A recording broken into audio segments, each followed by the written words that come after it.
human to put it into the skeleton of a lion or a tiger. You can't do that, and vice versa. You can't do it. Yes, it's a democratic culture. You prepare Russian plan. He prepared. Then he said, Rao sir, I have done my duty. But after this blood and flesh is put into the skeleton, it has become a dead body. Actually, it's a body now. Who will give life to this body? He asked B.N. Rao.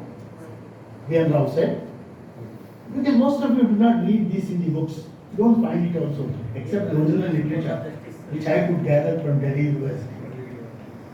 And he said, why we should we both worry? We have done our job. Life will be given by the people. That's why Indian Constitution, like the US example of embodiment, starts with we the people of India. Having sound is also and so on. That's all irrelevant.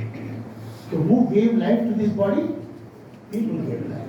Yes, here lies the significance of National Voters' Day. It is the people who constitute the government.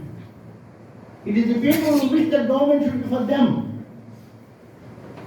It is the people who can throw out the government if they don't like it. Get a new government. We have seen in India very crucial days when a government could survive only for 13 days. When a government could survive only for a few months. When a government could survive for a few decades. It all depends on people's wish.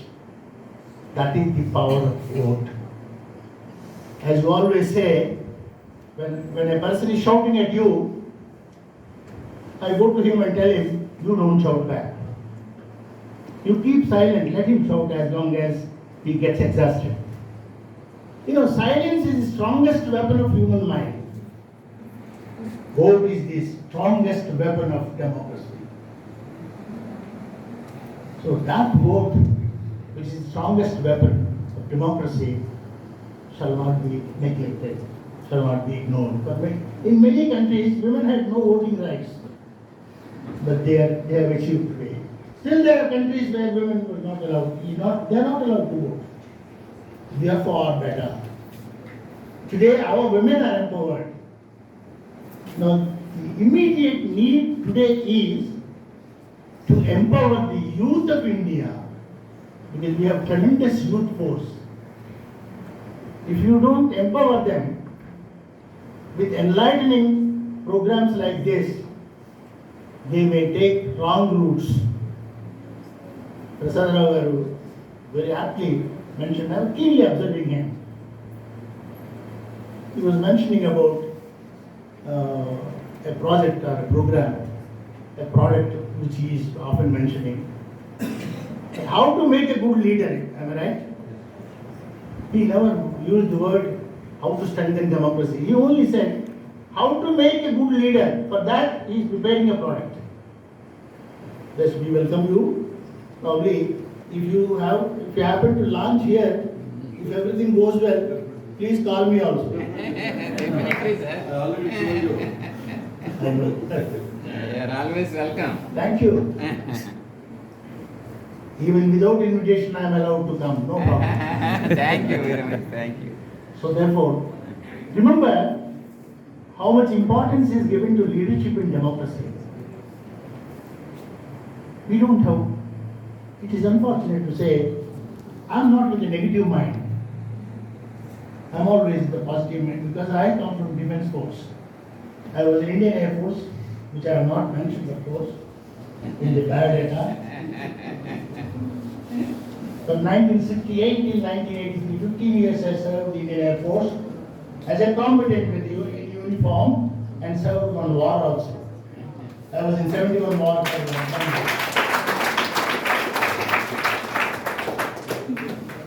Anybody happen to come to my house, I will show the war medal. Yeah, that is no money, but that is a glory for me. Even today, because I am growing with the Constitution. Constitution is more than 75 years, I am also more than 75. Indian Republic is 75, I am also 75 today. That is the pride very few people can take. Growing with the Constitution is not easy. I am growing with the Constitution. How long? 36. As long as the Almighty God allows me with bold voice and energy to stand and always with positive mind. So the only message I would like to pass on to the youth here is be positive. Do not at any point of time allow negative energy to get into your body. Because that destroys you first. Forgetting about destroying others. Negative energy destroys us first. And then you are left with nothing to destroy others. So therefore, let us not destroy ourselves. We have inherent power. We have inherent strength. Everything inherent given by our most respected parents. Whether educated or uneducated, literate or illiterate, forget about it. It is the blood and flesh of my father and mother. And they didn't know what an alphabet is. They didn't know what an alphabet means. But I know at least a few alphabets because of them. Where they allowed me to go to school. So therefore, the purpose of starting this special occasion as National Voters Day is primarily to encourage youth to take part in the national democratic system. Now, the reason is, you are a political science student, you know better than me, certain aspects. Why the whole world today is craving for democracy? There are here and there military rules still going on, autocratic rules still going on, dictatorial rules still going on. But some democracies are worse than dictatorships. Because democracy means freedom. Freedom is to use and not to abuse. If you abuse the freedom, it will become autocracy. So please, not so easy to protect democracy. Democracy has to be safeguarded by all of us. So most nations today switch to democratic governance. Dictatorial tendencies are almost getting vanished.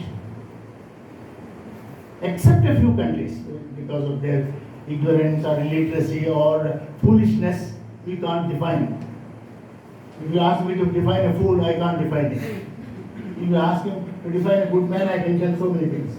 So therefore, but we, right from the beginning, our freedom fighters, starting with freedom fighters, they openly said,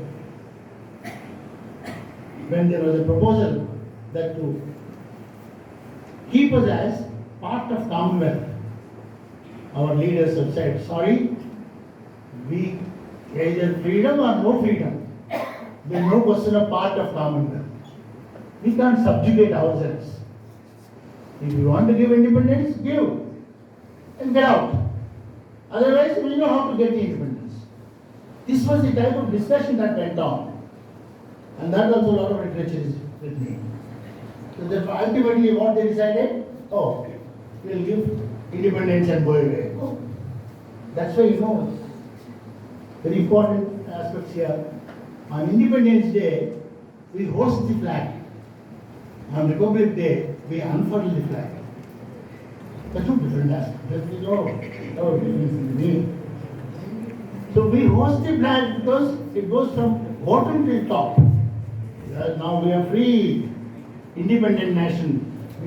Independence is a proclamation of our freedom fighters. They never accepted any dependence. So why? You know? That is the reason. That day itself, vote power was recognized. We will conduct elections. We will have our own system. We will do ourselves for anything that we need. We don't need your help. You have done enough to us for 300 years. Get lost. Here I would like to mention one thing here. I was in Nepal for 10 days along with Chief Justice of India, retired, and as they were reading out the biodata, the then member of Law Commission, Venkataramani, that Venkataramani is today the Attorney General of India, sir. My close friend, if he comes to Vizag, he stays with me in my house. He doesn't stay in any star hotel. The Attorney General of India is next to Chief Justice of India. So why I'm mentioning is, we three were in Nepal to guide them to draft a democratic constitution for them like India. They were impressed by Indian constitution. So there are about 600 and odd MPs we were addressing. I want to put one question.